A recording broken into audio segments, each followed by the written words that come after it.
नमस्कार मित्रांनो. किती जणांना माहिती आहे की व्हॉट्सअपमध्ये स्क्रीन शेअर करता येते? म्हणजे हा एक फीचर आलेला आहे, खूप साऱ्या जणांना माहिती नाही. तर आपण एकदा स्टेप बाय स्टेप बघूया की व्हॉट्सअप कॉल केला, व्हिडिओ कॉल, तर स्क्रीन कशी शेअर करायची. ठीक आहे, हे माझ्या मोबाईलचं स्क्रीन आहे. ठीक आहे, आता मी याच्यावरती एक व्हिडिओ कॉल करतो आहे.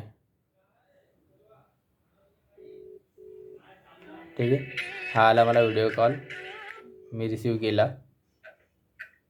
ठीक आहे, आता स्क्रीन शेअर करायची ना. हे बघा, याला म्यूट करूया पहिला.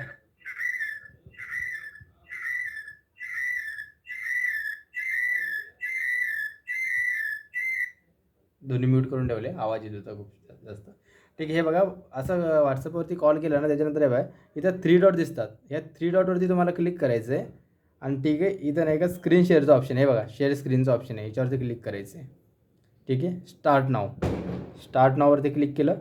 आता हे बघा, माझ्या मोबाईलची स्क्रीन मी शेअर केलेली. हा ठीक आहे, हा दुसरा मोबाईल माझा. ठीक आहे, याच्यावरती बघा आता स्क्रीन शेअर झालेली आहे. ठीक आहे, तर आता हे बघा, मी नाही का माझ्या दुसऱ्या ॲप्लिकेशनमध्ये जातो. हे बघा, मी आता जातो माझ्या इंस्टाग्राममध्ये. ठीक आहे, माझी पूर्ण स्क्रीन दिसत आहे. ठीक आहे, माझं इंस्टाग्राम पूर्ण याच्यामध्ये दिसत आहे. ठीक आहे, तर याचा फायदा कसा आहे माहिती आहे का?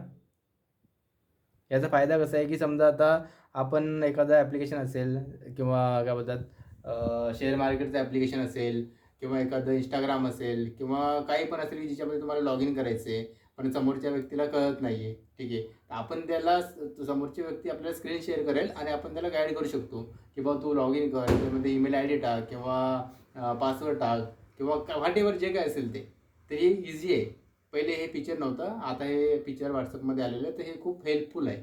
जर कोणाला म्हणजे माहिती जर आवडली असेल, काहीतरी युजफुल वाटलं असेल, हेल्पफुल वाटलं असेल, तर नक्कीच माझ्या व्हिडिओला लाईक करा, शेअर करा आणि सबस्क्राईब करा. थँक्यू.